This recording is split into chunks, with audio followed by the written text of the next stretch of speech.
너희는 유혹의 욕심을 따라 썩어져가는 구습을 따르는 옛사람을 벗어버리고 오직 너희의 심령이 새롭게 되어 하나님을 따라 의와 진리의 거룩함으로 지으심을 받은 새 사람을 입으라. 아멘.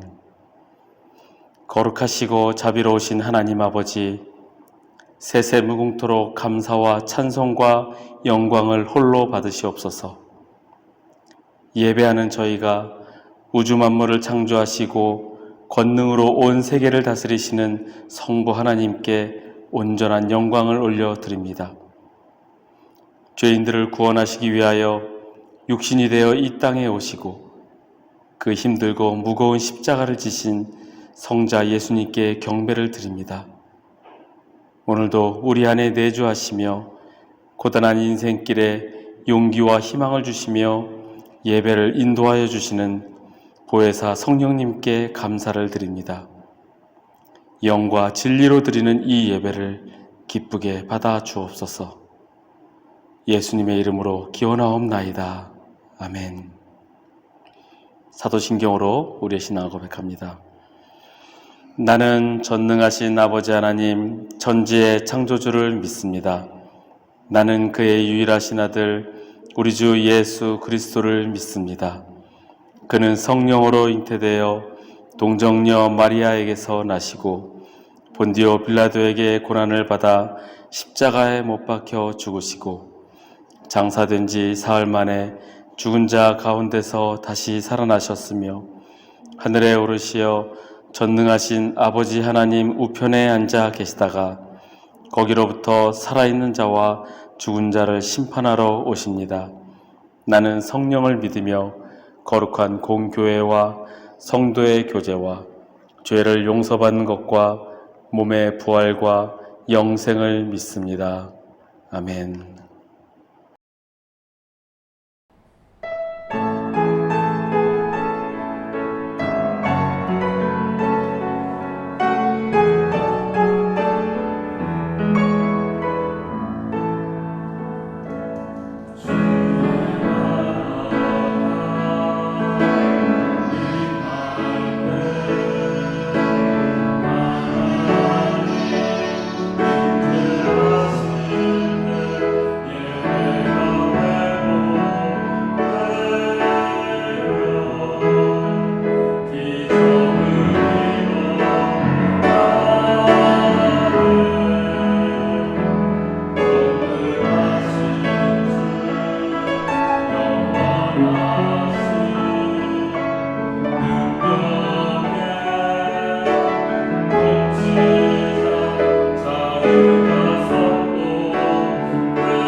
하나님 감사합니다. 오늘도 저희에게 거룩한 주일을 허락하여 주시고 주의 전에 모여 예배드리게 하시니 감사합니다. 하나님, 우리의 마음을 붙잡아 주시고 이 시간 마음과 정성을 모아서 주님께 예배드리게 하여 주옵소서. 오직 주님께 드리는 예배이오니 아버지 하나님, 주님만 바라보게 하시고 오직 주님께만 영광 돌리는 이 시간이 되게 하여 주옵소서. 각자 처소에서 예배드리는 자들을 주님 기억하시고 우리가 주님께 예배드리며 늘 주님과 동행하는 삶을 살아가도록 주님 인도하여 주옵소서. 이 시간 주님 임재하시어 우리의 예배를 받으시고 오직 주님만 영광 받아 주옵소서. 주님을 찬양합니다. 주님께 기도하며 나아갑니다. 우리의 예배를 받아 주옵소서. 감사드리며 예수님의 이름으로 기도하옵나이다. 아멘. 오늘은 어디 있느냐라는 제목으로 함께 말씀을 나누려고 합니다. 오늘 말씀은 창세기 3장 8절에서 10절 말씀입니다. 제가 봉독하겠습니다. 그들이 그날 바람이 불 때 동산에 거니시는 여호와 하나님의 소리를 듣고 아담과 그의 아내가 여호와 하나님의 낯을 피하여 동산 나무 사이에 숨은지라. 여호와 하나님이 아담을 부르시며 그에게 이르시되 네가 어디 있느냐? 이르되 내가 동산에서 하나님의 소리를 듣고 내가 벗었으므로 두려워하여 숨었나이다. 아멘. 성경을 읽다가 보면은 어떤 한 구절이 나의 마음에 확 와닿는 경우가 있습니다. 그런데 그 성경의 구절을 읽고 그 앞뒤 문맥을 보면은 어찌 보면 나의 상황과 맞지 않는데도 단지 그 한 구절이 나의 마음을 파고들면서 어쩔 땐 나에게 위로를 주기도 하고 또 어쩔 때는 그 말씀이 나에게 깨우침을 주기도 하고 또 다른 때는 그 말씀을 통하여서 나를 돌아보게 하고 나의 마음 가운데 찔림을 주기도 합니다. 그것이 바로 다 일반 책들과 성경이 다른 점이 아닌가 싶습니다. 하나님의 말씀은 하나님의 감동으로 쓰여졌기 때문에 우리가 하나님의 말씀을 읽을 때는 그냥 일반 소설책이나 일반 다른 책을 읽는 것처럼 지식으로 대하는 것이 아니라 하나님의 말씀으로 봤기 때문에 그 말씀은 성령님의 감동으로 우리에게 다가옵니다. 요즘 많이 여기도 감기가 유행을 한다고 합니다. 이것이 코로나인지 오미크론인지 감기인지는 모르겠지만 사람들이 많이 감기 같은 거에 걸려서 고생을 한다고 합니다. 저도 일주일 동안 몸살 감기로 인해서 많이 고생을 했습니다. 몸이 아프니까 무기력해지고 만사가 귀찮고 먹기도 싫고 참 힘든 한 주였습니다. 어쩔 수 없이 꼭 해야 되는 일들은 꼭 하지만 그렇지 않은 건 다 뒤로 밀어버리고 싶은 그런 시간들이었습니다. 지난주에 제 성경 일독을 다시 다 마치고 그러니까 몸이 힘드니까 하루 이틀 성경을 손에서 놔버리게 되었습니다. 그러다 다시 정신이 번쩍 드는 것은 내가 이러다간 또 다시 성경을 다시 또 멀리할까 싶어서 내가 아무리 힘들어도 그래도 성경을 읽고 내가 눕자라는 생각에 다시 창세기부터 다시 한 절 한 절 읽기 시작을 했습니다. 그렇게 마음을 읽던 중에 오늘의 말씀이 저의 상황과 맞아서인지 더 깊게 와닿았습니다. 어찌 보면 제가 서두에 말씀드렸던 것처럼 이 하나님의 이 말씀이, 이 한 문장이 나의 상황과는 상관없을지라도 그 문장 하나 때문에 깊이 묵상을 하게 되었습니다. 하나님께서 아담과 하와에게 내가 어디 있느냐라고 물으시는 그 말씀이 꼭 저에게 하시는 말씀 같았습니다. 몸과 마음이 지쳐서 힘들어 있는 이때에 주님께서 어디 있느냐라고 저에게 하시는 것이 꼭 위로의 말씀 같기도 하고 또는 깨닫게 하시는 말씀 같기도 하였습니다. 우리가 보통 그러지 않습니까? 지금 내가 지금 여기에 어디에 있는 거지? 지금 내가 뭐 하는 거지? 사람들이 어떤 계획을 세우고 어떤 일을 진행해 감에 있어서 그것이 차근차근 진행이 되어지고 그런 결과물들이 보여지면 성취감이 느껴지고 점점 더 힘을 내서 그 일을 해 나가는 것이 보통 사람들입니다. 그런데 결과물은 없는 것 같고 아무것도 이루어지지 않는 것 같으면 사람은 계속 힘이 빠지고 맥이 빠지고 그러다가 보면 내가 지금 어디에 있는 거지? 내가 뭐 하는 거지? 라는 생각을 하게 된다는 겁니다. 지금 내가 어디에 있는 거지? 그 물음이 진짜 내가 어디에 어느 장소에 있는지를 몰라서 묻는 물음이 아니라 지금 나의 인생길에 있어서 내가 가는 길에 있어서 내가 어디에 있는 건지 그것을 묻게 되는 것이었습니다. 하나님께서 너는 어디에 있느냐? 라고 하시는 말씀이 저에게 하시는 말씀 같았고 제가 말레이시아에 있는 걸 모르셔서 하시는 말씀이 아니라는 거죠. 그러면 그 물음은 과연 무엇일까? 저에게 너의 상태는 어떠하니? 너의 마음은 어떠하니? 너는 지금 하나님만 의지하며 하나님만 붙잡고 살아가고 있니? 라고 저의 상태를 점검하시는 듯 하였습니다. 하나님의 말씀은 이처럼 성령의 감동하심으로 우리에게 말씀을 하십니다.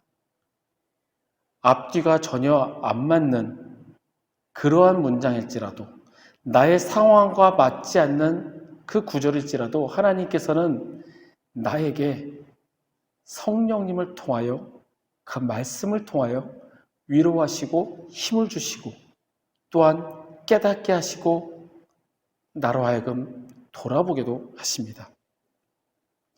오늘 말씀을 함께 묵상하고 나누시면서 주님께서 저에게 말씀하셨던 것과 같이 여러분들에게도 동일하게 다가가기를 바랍니다. 너는 어디 있느냐? 여러분의 지금 상태는 어떠합니까? 여러분은 하나님만 의지하며 하나님만 붙잡고 살아가고 계십니까? 하나님의 이 물음에 말씀을 통하여서 우리가 한번 깨닫기를 바랍니다. 제가 처음에 창세기를 읽어가면서 저에게 와닿았던 말씀은 가인이 동생 아벨을 죽이고 난 후에 하나님께서 아벨을 찾으시며 가인에게 하시는 말씀이었습니다. 창세기 4장 9절의 말씀입니다. 여호와께서 가인에게 이르시되 내 아우 아벨이 어디 있느냐? 그가 이르되 내가 알지 못하나이다. 내가 내 아우를 지키는 자니까? 하나님께서 가인이 한 행동을 모르시고 아벨이 정말 어디에 있는지 모르셔서 가인에게 네 동생 아벨이 어디 있느냐라고 물으시는 게 아니라는 것은 우리가 다 압니다. 또한 오늘 본문 말씀에서도 하나님이 금지하신 선악을 알게 하는 나무의 열매를 먹고 그들이 벗었으므로 부끄러워서 하나님의 낯을 피하는 아담과 하와에게 네가 어디 있느냐라고 물으시는 건 역시 그들이 어디 있는지 몰라서 물으시는 게 아니라는 겁니다. 하나님께서 아담과 가인에게 어디 있느냐? 네가 어디 있느냐? 네 동생 아벨은 어디 있느냐? 이렇게 물으시는 건 너의 지금 마음 상태가 어떠하니? 라고 물으신 것입니다. 하나님의 명령을 어기고 하나님을 피하는 아담과 하와에게 죄를 지은 아담과 하와에게 지금 너의 마음은 어떠하니? 라고 물으십니다. 자신의 재물을 받지 않으신 하나님께 화가 나서 안색이 변하고 낯빛이 변하여 결국엔 동생 아벨을 죽이고 모른 척하는 가인에게 지금 네가 한 행동에 대해서 너의 마음은 어떠하니? 라고 하나님께서는 가인에게 물으십니다. 즉, 이 두 물음의 공통점은 죄를 지은 너의 마음은 어떠하니? 라고 물으시는 겁니다. 하나님의 이 물음이 저에게 너의 마음은 어떠하니? 라고 물으시는 것 같았습니다. 아담과 하와가 그리고 가인이 하나님 앞에 서 있을 때 하나님께서 어디 있느냐 물으셨을 때 그들은 자신들의 죄를 인식하게 됩니다. 그들이 죄를 지었고 내가 하나님의 명령을 어겼고 내가 내 동생을 죽였다라는 그 죄라는 것을 그들이 알고 있지만 그들은 먼저 하나님 앞에 나의 죄를 고백하고 회개를 해야겠다고 생각한 것이 아니라 죄를 지었다는 사실은 알고 있지만 현실을 피하고 하나님을 외면하려 하는 그들이었습니다. 자신이 죄를 지었음을 인식하였을 때 아담은 두려워하여 숨었고 가인은 내가 어떻게 합니까? 오히려 화를 내며 자신의 죄를 덮으려 하였습니다. 이처럼 이렇게 먼저 우리가 하나님 앞에서만 나의 죄를 인식하게 됩니다. 단지 막연한 죄가 아닌 나의 특별한 죄에 대해서 하나님께서는 깨닫게 하십니다. 제가 특별한 죄라고 말씀드리는 것은 그렇지 우리는 다 죄인이지 하나님 앞에서 죄인이야 라고 이렇게 막연한 죄를 말하는 것이 아니라 내가 하나님 앞에 분명하게 지은 죄, 내가 하나님 앞에서 범하고 있는 죄를 깨닫게 하신다는 겁니다. 이 막연한 죄에 대한 인식은 습관적인 회개를 하게 하고 피상적으로 죄를 고백함으로 그것을 계속 반복함으로 스스로 깨끗함을 입었다 착각을 하게 만듭니다. 우리가 그리스도인이라고 한다면 나는 죄인입니다 라는 사실을 우리는 다들 알고 있습니다. 그래서 나는 죄인입니다 라고 이야기를 합니다. 그런데 나는 죄인입니다 라고는 얘기하면서 내가 실질적으로 하나님 앞에 범한 죄는 인식하지 않는다라는 겁니다. 나는 죄인입니다. 하나님 죄인입니다. 용서하여 주시옵소서라고 기도는 하지만 내가 분명하게 하나님 앞에서 지은 죄를 고백하지는 않는다라는 겁니다. 1907년 평양 대부흥 사건 때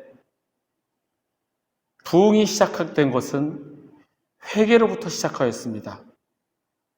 그때 회개를 하였던 그때 그 그리스도인들은 자신들의 치부를 드러내는 정말 남에게 이야기하기 부끄러울 정도의 그런 모든 죄를 낱낱이 고백하고 회개하였습니다.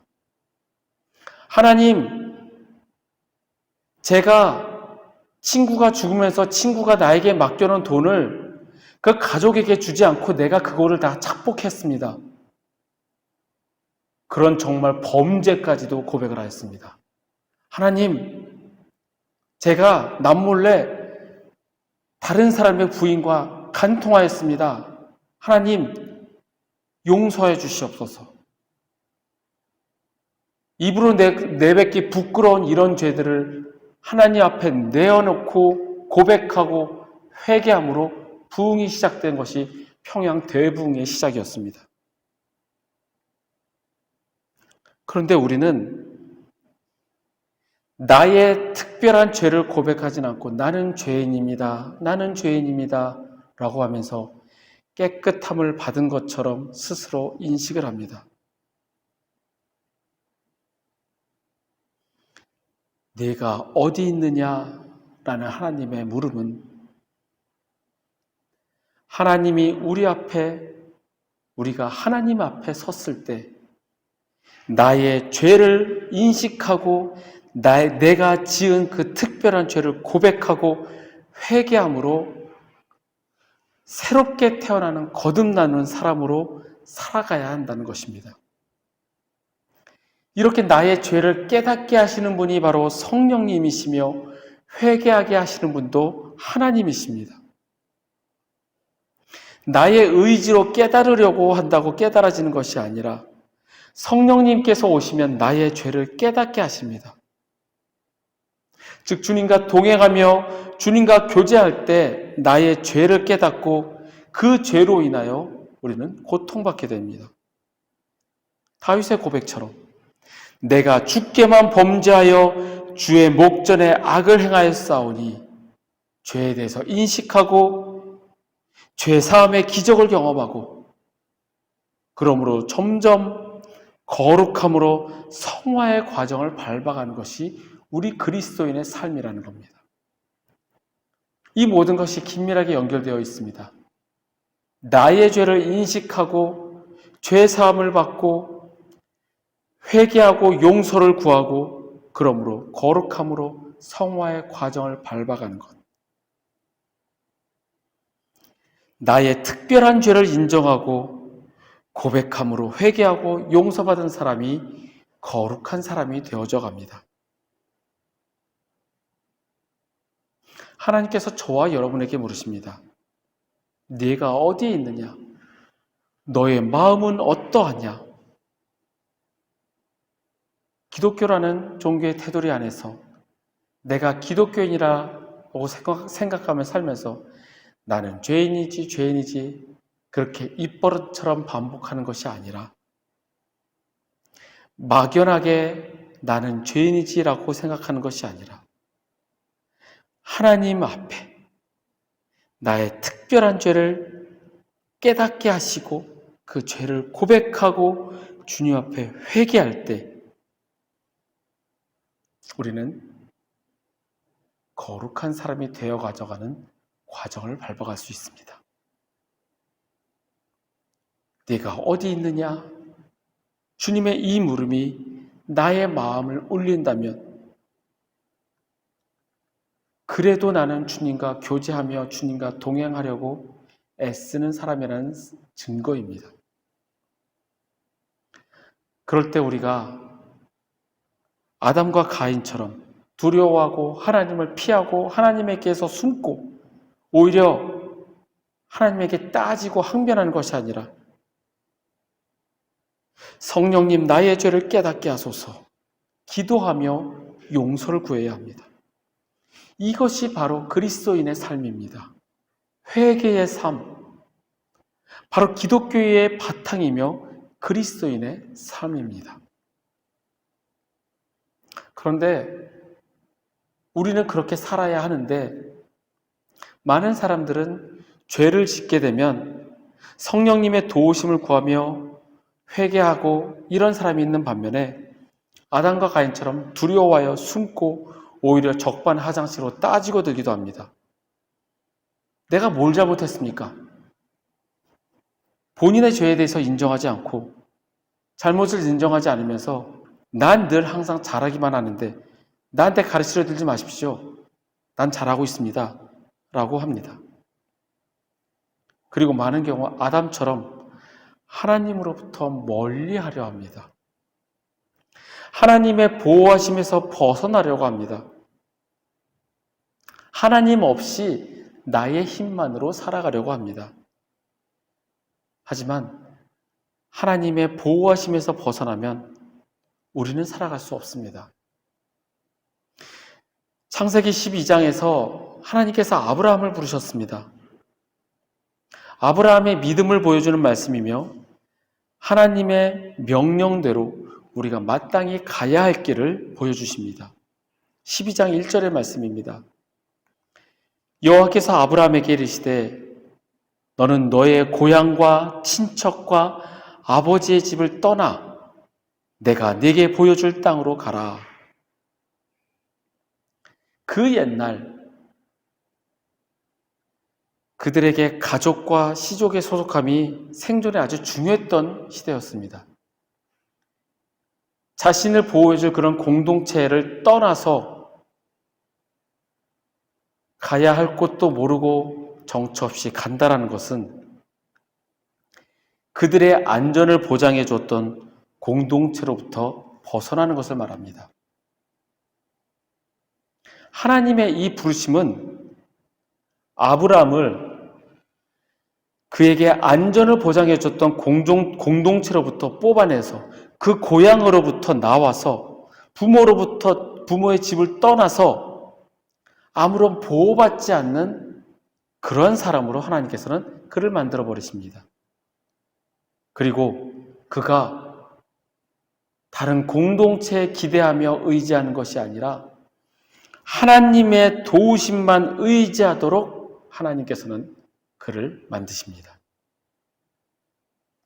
그리고 그런 어찌 보면 무모한 명령에 아브라함은 순종하여 갈 바를 알지 못하고 나아갑니다.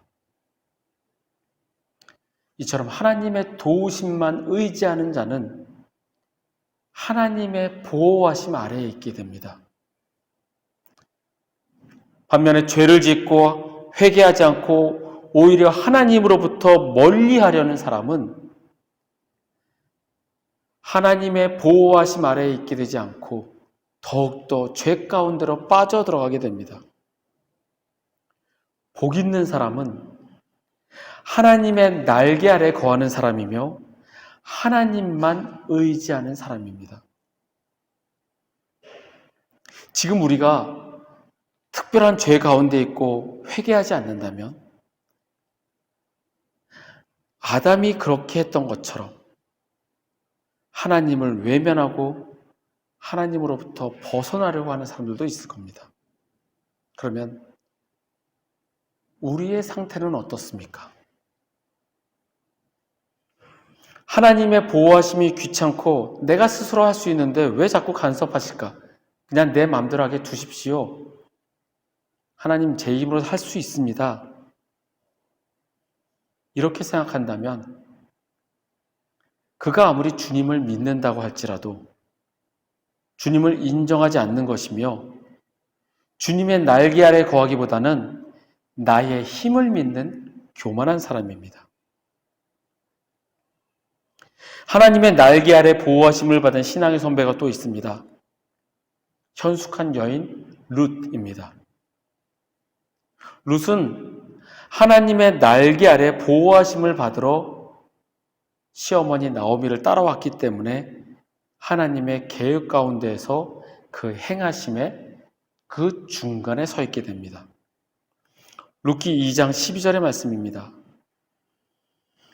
여호와께서 내가 행한 일에 보답하시기를 원하며 이스라엘의 하나님 여호와께서 그의 날개 아래에 보호를 받으러 온 내게 온전한 상 주시기를 원하노라 하는지라. 아멘. 룻은 저주받은 족속 모압의 자손이었지만 하나님의 날개 아래에 보호를 받으러 시어머니 나오미를 따라왔습니다. 이 나오미 집안이 어떻습니까? 남자들이 단명하는 집안입니다. 나오미의 남편도 일찍 죽었습니다. 그 아들 둘도 일찍 죽었습니다. 어찌 보면은 저기는 남자들이 자꾸 일찍 죽는 집안이야. 후대를 이어갈 수 없는 저주받은 집안이야 라고 빨리 그 집안과 연을 끊어버리고 새로 내 삶을 시작하는 게 맞을 수도 있습니다. 그게 일반적인 사람들의 시각입니다. 그런데 룻은 새로 자기의 삶을 찾으러 고향을 간 것이 아니라 하나님의 날개 아래에 보호를 받으러 나오미를 따라갔습니다. 하나님의 날개 아래에 보호를 받으러 온 그 룻에게 하나님께서는 예수 그리스도의 조상이 되는 복을 주셨습니다. 하나님의 보호하심에서 벗어나려 하지 마시고 하나님의 날개 아래에 거하시기를 바랍니다. 그것이 가장 복된 길이며 주님과 동행하는 삶입니다. 하나님의 날개 아래에 거하는 것은 주님과 동행하는 삶이며 주님의 임재를 늘 경험하는 삶입니다. 주님께서 나에게 어디 있느냐 물으실 때 나의 모든 상황을 내어놓고 주님께 나의 죄를 고백하고 회개하고 주님만 의지하시길 바랍니다. 외롭고 힘든 타국 생활입니다. 가족도 멀리 떨어져 있고 쓸쓸하고 외롭고 힘든 이 어려운 시간 속에서 우리가 주님만 의지하며 나아갈 때 주님의 날개 아래에서 주님의 보호하심이 있습니다. 지금 주님께서 저와 여러분에게 어디 있느냐 물으시는지 살펴보시길 바랍니다. 주님께서 우리를 정죄하려 하심이 아닙니다. 우리에게 그 죄에 대한 대가 벌을 주시려고 우리의 죄를 파고드는 게 아닙니다. 우리를 사랑하셔서 우리로 하여금 깨닫게 하시고 회개하게 하시려 함입니다. 회개는 하나님의 선물입니다. 우리가 나의 죄를 자백하고 회개하고 주님께 나아갔을 때 우리는 주님의 날개 아래에서 평안히 보호받게 됩니다. 그 주님의 놀랍고 한없는 은혜를 감사하며 주님 앞에 나아가 회개하고 주의 날개 아래 거하시는 저와 여러분이 되시기를 간절히 소망합니다. 함께 일어나서 찬양하겠습니다.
하나님 감사합니다.